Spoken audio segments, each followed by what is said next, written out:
Hello everyone, I am सोगा, welcome back. तो कैसे हो आप सब? आई होप आप सब अच्छे होंगे।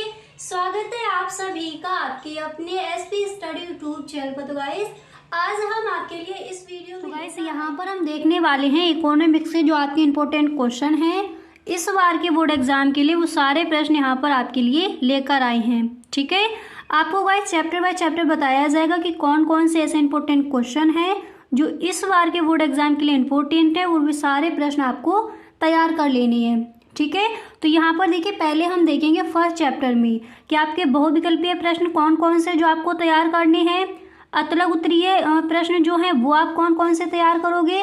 इसके बाद लघु उत्तरीय प्रश्न एंड विस्तृत उत्तरीय प्रश्न कौन कौन से हैं जो इस बार के बोर्ड एग्जाम के लिए इम्पोर्टेंट है, जिनको आपको तैयार करना है। ठीक है, उन सब के बारे में आज हम इस वीडियो में डिस्कस करेंगे। ओके गाइस, आपकी अलग प्लेलिस्ट यहाँ पर बना देंगे जिसमें इकोनॉमिक्स के आपके जितने भी इम्पोर्टेंट क्वेश्चन हैं चैप्टर बाय चैप्टर आपको वहाँ पर मिलेंगे। ओके, तो यहाँ पर देखिए जो आपका फर्स्ट क्वेश्चन है तो वो यहाँ पर है कि एक बाजार उस समय संतुलन की अवस्था में होता है जब वस्तु की मांग। ठीक है, अब यहाँ पर देखिए आपको मिलेंगे 4 ऑप्शन, जो आपका सही है वही आपको लिखना है। तो देखिए पहले ऑप्शन पढ़ते हैं। ए नंबर पर दिया गया है कि वस्तु की आपूर्ति से कम होती है। इसके बाद बी नंबर पर ऑप्शन है वस्तु की आपूर्ति से अधिक होती है। एंड सी नंबर पर ऑप्शन है वस्तु की आपूर्ति के बराबर होती है। एंड डी नंबर पर ऑप्शन है वस्तु की आपूर्ति से असमध्य होती है। तो यहाँ पर जो आपका सही ऑप्शन है वो हो जाएगा सी नंबर। एक बाजार उस समय संतुलन की अवस्था में होता है जब वस्तु की आपूर्ति के बराबर होती है। ठीक है, यहाँ पर जो आपका सी नंबर पर ऑप्शन है वो हो जाएगा राइट ऑप्शन। ओके, तो गाइस अगर अभी तक आपने इस चैनल को सब्सक्राइब नहीं किया है तो आप इस चैनल को सब्सक्राइब कर लीजिए, क्योंकि अगर आप इकोनॉमिक्स में अपने पूरे के पूरे नंबर लाना चाहते हो तो आपको सारे वीडियोस देखनी होंगी। ठीक है, बेल आइकन को भी प्रेस कर देना ताकि वीडियो की जो भी नोटिफिकेशन हो वो सबसे पहले आपके पास पहुंचे और एक भी वीडियो आपसे छूटे ना।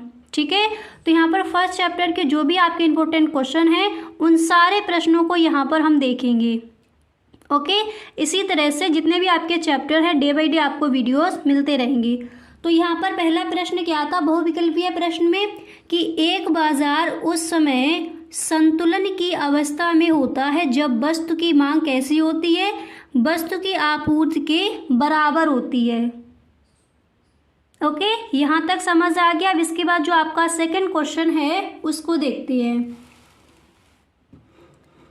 तो यहाँ पर देखिए नेक्स्ट आपका दिया गया है अगला क्वेश्चन कि भारत में पाई जाती है कैसी अर्थव्यवस्था। ऑप्शन है समाजवादी अर्थव्यवस्था, बी नंबर पर ऑप्शन है मिश्रित अर्थव्यवस्था, एंड सी नंबर पर ऑप्शन है साम्यवादी अर्थव्यवस्था, डी नंबर पर आपका यहाँ पर ऑप्शन दिया गया है पूंजीवादी अर्थव्यवस्था। तो भारत में एक ऐसी अर्थव्यवस्था पाई जाती है, जो आपका बी नंबर पर ऑप्शन है वो हो जाएगा राइट ऑप्शन मिश्रित अर्थव्यवस्था। ठीक है, भारत में कैसी अर्थव्यवस्था पाई जाती है, मिश्रित अर्थव्यवस्था। ठीक है, अब इसके बाद यहाँ पर जो आपका नेक्स्ट क्वेश्चन है उसको देखते हैं।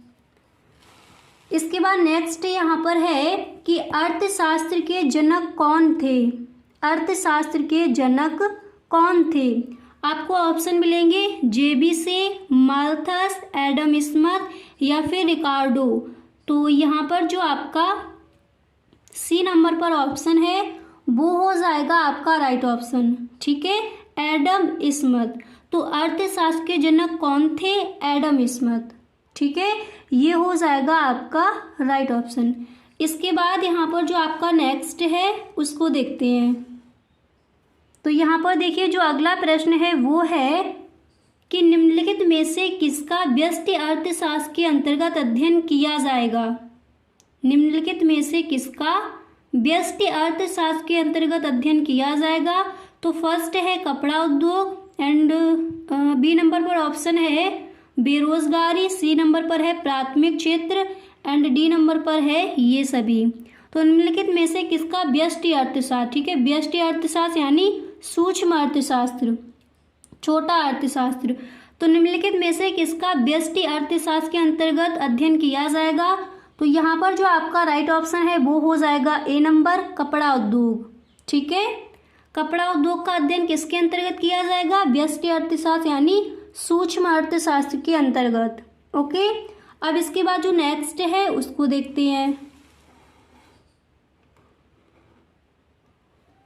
तो यहाँ पर देखिए जो आपका अगला प्रश्न है वो दिया गया है कि निम्नलिखित में से कौन सी आर्थिक क्रिया है? निम्नलिखित में से कौन सी आर्थिक क्रिया है? ऑप्शन यहाँ पर है उपभोग, बी नंबर पर ऑप्शन है उत्पादन एंड सी नंबर पर ऑप्शन है विनिमय, डी नंबर पर है ये सभी। तो निम्नलिखित में से कौन सी आर्थिक क्रिया है? और यहाँ पर जो आपका डी नंबर ऑप्शन है वो हो जाएगा राइट ऑप्शन। ठीक है, ये सभी उत्पादन, उपभोग, विनिमय ये सभी आर्थिक क्रियाएं हैं। ओके, इसके बाद यहाँ पर जो आपका नेक्स्ट है उसको देखिए। तो यहाँ पर जो आपका अगला प्रश्न है वो यहाँ पर आप देख सकते हो कि सकारात्मक अर्थशास्त्र संबंधित है। ये आपका पूछा गया था इस बार के बोर्ड एग्जाम में। ठीक है, तो सकारात्मक अर्थशास्त्र संबंधित है किससे? तथ्यों से, सुझावों से, या फिर ए बी दोनों, या फिर इनमें से कोई नहीं। तो सकारात्मक अर्थशास्त्र किससे संबंधित है? यहाँ पर जो आपका ए नंबर पर ऑप्शन है वो हो जाएगा राइट ऑप्शन, तथ्यों से। ठीक है, ये वाला जो आपका ऑप्शन दिया गया है ये है सही यहाँ पर। क्लियर? इसके बाद जो आपका नेक्स्ट है उसको देखिए।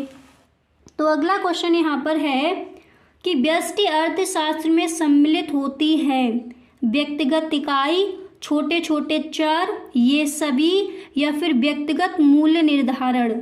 ठीक है, तो व्यष्टि अर्थशास्त्र में सम्मिलित होती है। यहाँ पर जो आपका डी नंबर पर ऑप्शन है ये हो जाएगा आपका राइट ऑप्शन। ठीक है, व्यष्टि अर्थशास्त्र के अंतर्गत क्या क्या होता है? व्यक्तिगत इकाई, छोटे छोटे चर, व्यक्तिगत मूल्य निर्धारण ये सभी व्यष्टि अर्थशास्त्र के अंतर्गत आते हैं। ठीक है, तो डी नंबर पर जो आपका ऑप्शन है ये हो जाएगा आपका राइट ऑप्शन। तो देखिए जो आपका फर्स्ट चैप्टर है उसमें कौन कौन से ऐसे बहुविकल्पीय प्रश्न है जो इम्पोर्टेंट है वो आपने देख लिए। अब इसके बाद देखिए अतलग उत्तरीय प्रश्न ऐसे कौन कौन से हैं जो इस बार के बोर्ड एग्जाम के लिए इम्पोर्टेंट है, उन सारे प्रश्नों को आप देखेंगे। तो यहाँ पर देखिए आप यहाँ पर देखेंगे अतलग उत्तरीय प्रश्न। ठीक है, अभी आपने देख लिए जो आपके एमसीक्यू क्वेश्चन है वो कौन कौन से इम्पोर्टेंट है फर्स्ट चैप्टर में, वो आपने देख लिए। अब यहाँ पर देखेंगे अतलग उत्तरीय प्रश्न कौन कौन से इम्पोर्टेंट है जो आपको तैयार करनी है। ठीक है, तो पहला प्रश्न है कि उत्पादन संभावना वक्र क्या है। ठीक है, फर्स्ट क्वेश्चन यहाँ पर क्या दिया गया? उत्पादन संभावना वक्र क्या है, और ये क्वेश्चन आपका कई बार बोर्ड एग्जाम में आज किया गया है, तो इसको आप अच्छे से तैयार कर लेंगे। ठीक है, उत्पादन संभावना वक्र क्या है? तो सबसे पहले आपको करना क्या है, यहाँ पर आप हेडिंग डालोगे उत्पादन संभावना वक्र। ओके, हेडिंग डालने के बाद फिर आपको लिखना है कि उत्पादन संभावना वक्र दो वस्तुओं x तथा y के उन सभी संयोगों को बताता है जिनका उत्पादन अर्थव्यवस्था के संसाधनों का पूर्ण रूप से उपयोग करने पर किया जाता है। इसके बाद आप लिखोगे जबकि साधनों की मात्रा स्थिर है, उनका पूर्ण उपयोग हो रहा है और उत्पादन तकनीकी दी हुई है। ओके, इस तरह से आपको इस प्रश्न का आंसर लिखना है। एक बार दोबारा से देख लीजिए। तो क्वेश्चन क्या है? उत्पादन संभावना वक्र क्या है? फर्स्ट आपको हेडिंग डालनी है उत्पादन संभावना वक्र। ओके, हेडिंग डालने के बाद फिर यहाँ पर आप लिखोगे कि उत्पादन संभावना वक्र दो वस्तुओं x तथा y के उन सभी संयोगों को बताता है जिनका उत्पादन अर्थव्यवस्था के संसाधनों का पूर्ण रूप से उपयोग करने पर किया जाता है, जबकि साधनों की मात्रा स्थिर है, उनका पूर्ण उपयोग हो रहा है और उत्पादन तकनीकी दी हुई है। ओके, इस तरह से आपको इस प्रश्न का आंसर लिखना है। क्लियर? अब इसके बाद यहाँ पर जो आपका नेक्स्ट क्वेश्चन है उसको देखते हैं। गाइस, अगर अभी तक आप इस वीडियो में बने हुए हो तो आई होप ये वीडियो आपको पसंद आ रहा होगा।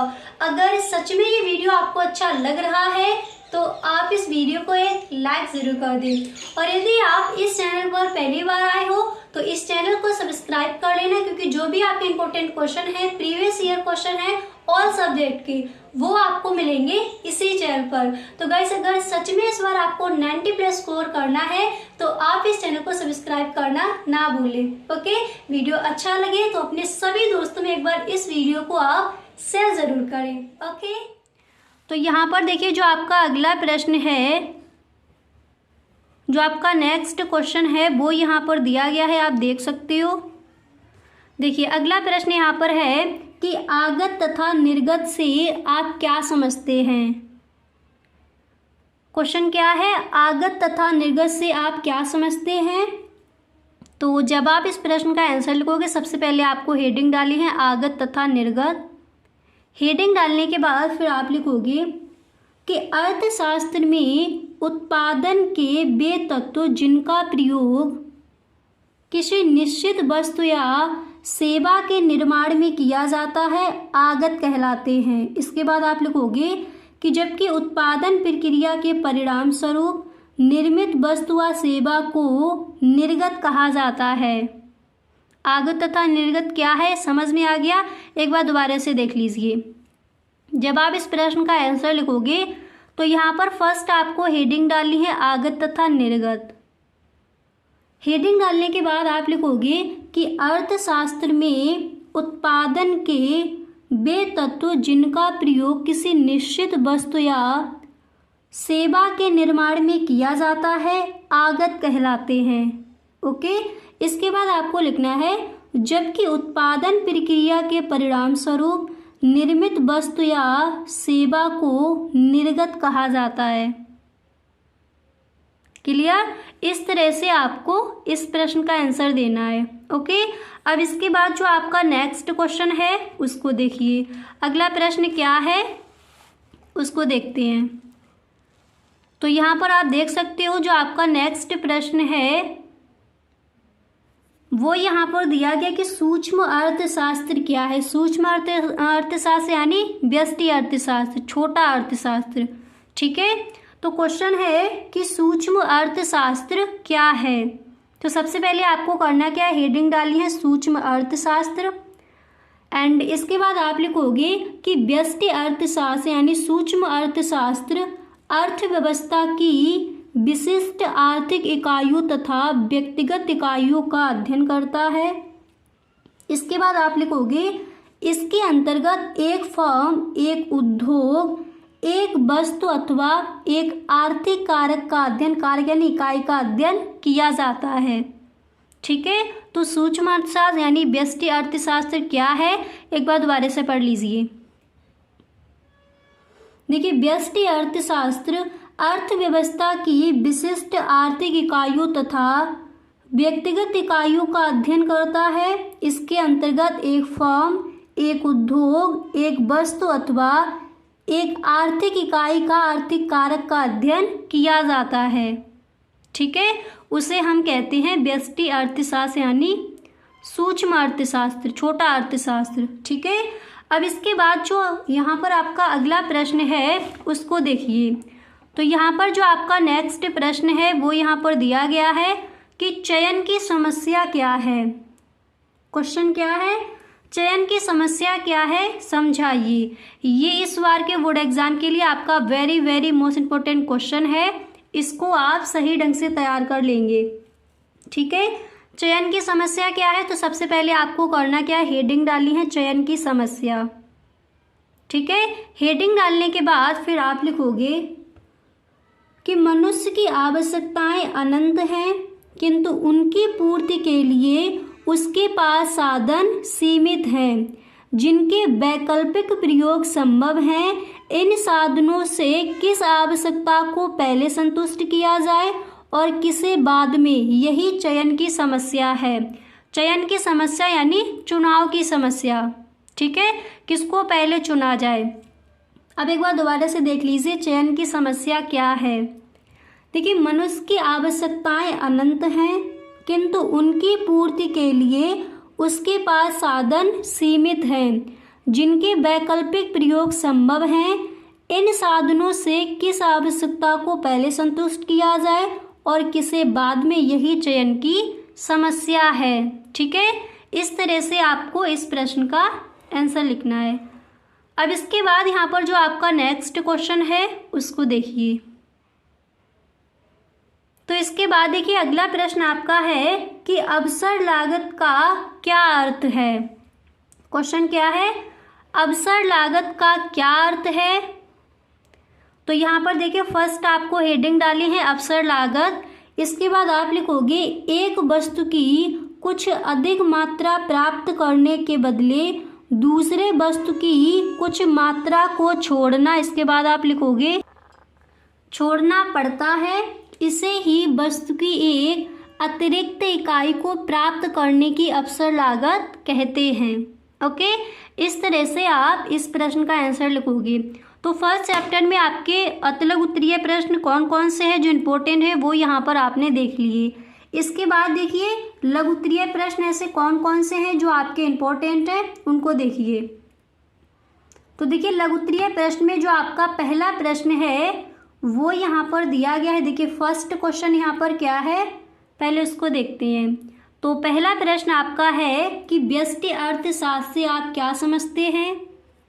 व्यष्टि अर्थशास्त्र के विषय क्षेत्र का वर्णन कीजिए।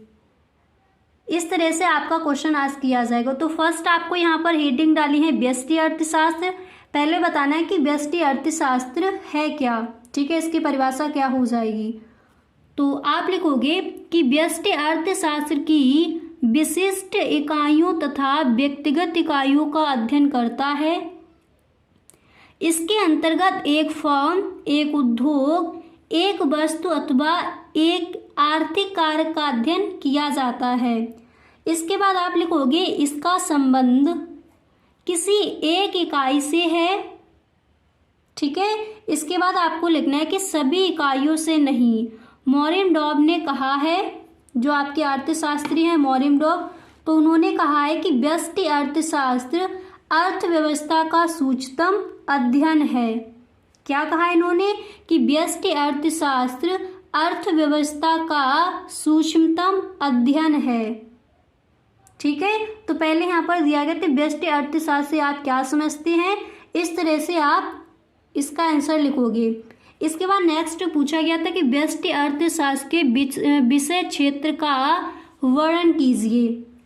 तो देखिए यहाँ पर जो आपकी नेक्स्ट हेडिंग है वो आपको क्या डालनी है,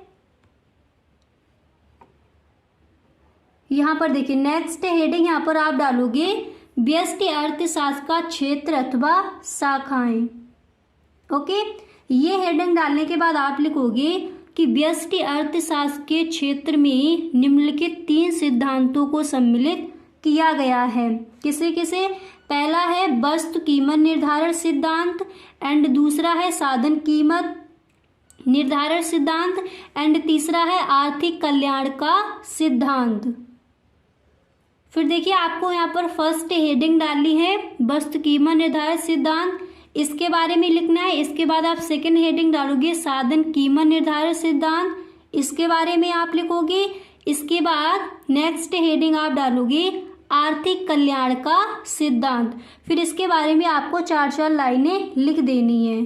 तो व्यष्टि अर्थशास्त्र का क्षेत्र अथवा शाखाएं हेडिंग डालने के बाद इस तरह से आप लिखोगे। ठीक है, इसके बाद देखिए विस्तृत उत्तरीय प्रश्न आपको कौन कौन से तैयार कर लेने हैं उनको देखिए। तो देखिए विस्तृत उत्तरीय प्रश्न कौन कौन से इंपॉर्टेंट है इस बार के बोर्ड एग्जाम के लिए। पहला क्वेश्चन है कि आर्थिक समस्या क्या है, ये क्यों उत्पन्न होती है। ये क्वेश्चन कई बार बोर्ड एग्जाम में रखा गया है। ठीक है, आर्थिक समस्या क्या है, ये क्यों उत्पन्न होती है, ये तैयार करेंगे। इसके बाद नेक्स्ट आपको तैयार करना है कि व्यष्टि अर्थशास्त्र तथा समष्टि अर्थशास्त्र में क्या अंतर है, विस्तार से समझाइए। ये क्वेश्चन आपको तैयार कर लेना है। ठीक है, तो फर्स्ट चैप्टर में जो भी आपके इंपॉर्टेंट क्वेश्चन थे वो यहाँ पर हमने बता दिए। ओके, अब इसके बाद इसी तरह से जो आपका सेकेंड चैप्टर है उसके भी जो भी आपके इंपॉर्टेंट क्वेश्चन है वो सारे बताए जाएंगे। ओके, आपके देखिए अलग प्लेलिस्ट बना दी जाएगी, उसमें जो भी आपके इंपॉर्टेंट क्वेश्चन है इकोनॉमिक्स के वो सारे वीडियोस आपकी वहाँ पर आपको मिल जाएंगी। ओके, तो गाइस आज के लिए बस इतना ही, मिलते हैं नेक्स्ट वीडियो में। अगर सच में आपको ये वीडियो अच्छा लगा है तो please tell me in the comment box. Okay, thank you so much. तो गाइस कैसा लगा वीडियो? आई होप ये वीडियो आपको पसंद आया होगा। अगर सच में ये वीडियो आपको अच्छा लगा है तो आप इस वीडियो को अपने सभी दोस्तों में एक बार शेयर जरूर करें। ओके, वीडियो अच्छा लगा करें तो please tell me in the comment box. आप में कमेंट बॉक्स में जरूर बताएं। Okay, thank you so much.